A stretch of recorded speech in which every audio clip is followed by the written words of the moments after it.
This micro-learning course will pass on to you the latest thinking on what makes for a strong password. Because they're the first line of defense against hackers gaining access to your information and data systems, it's important that the passwords you use be as unhackable as reasonably possible. Besides your alertness and proaction, your password is the first, and in some cases, the only other tool you have to defend against cyber criminals.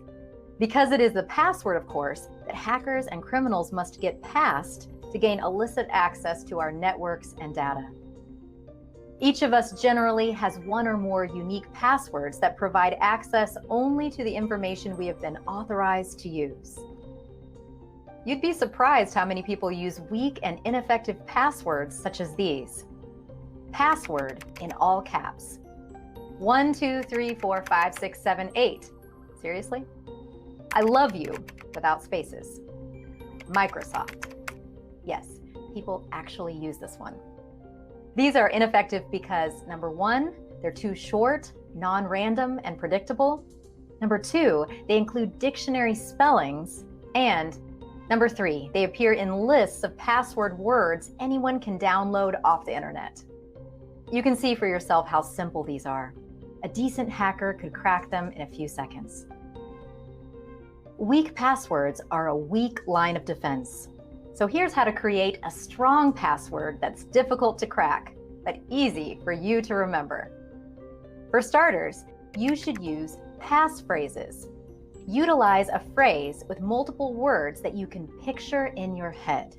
By doing this, you make it difficult for a hacker to guess, but easy for you to remember.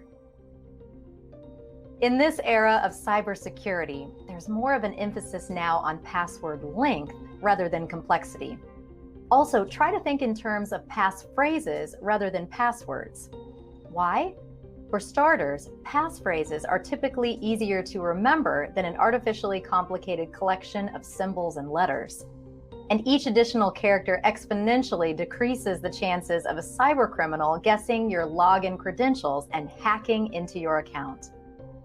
With passphrases, you can use spaces, punctuation, and upper or lowercase letters, even a little known line from your favorite book or song. Your only restriction is the policy of the application you're creating the password for. Another important tip, make your passphrase something that's easy for you to visualize. Here are a few examples. Elegant elephants dance too. I work at home on Tuesdays. 8 cold mashed potatoes. Here are some other important tips. Be sure to use different passphrases for each of your accounts, especially those containing more sensitive information such as financial and healthcare accounts, as well as your primary email. Don't rely on passwords alone to protect anything you value. Turn on multi-factor authentication, MFA, whenever possible. And use a password manager to help generate and keep track of your passwords. Check with your IT department to see if you have a password manager available to you. Do not download a password manager online. Make sure it's IT approved. Your password should be a bare minimum of 8 characters, but we recommend at least 10 for non-critical applications and at least 16 for sensitive accounts.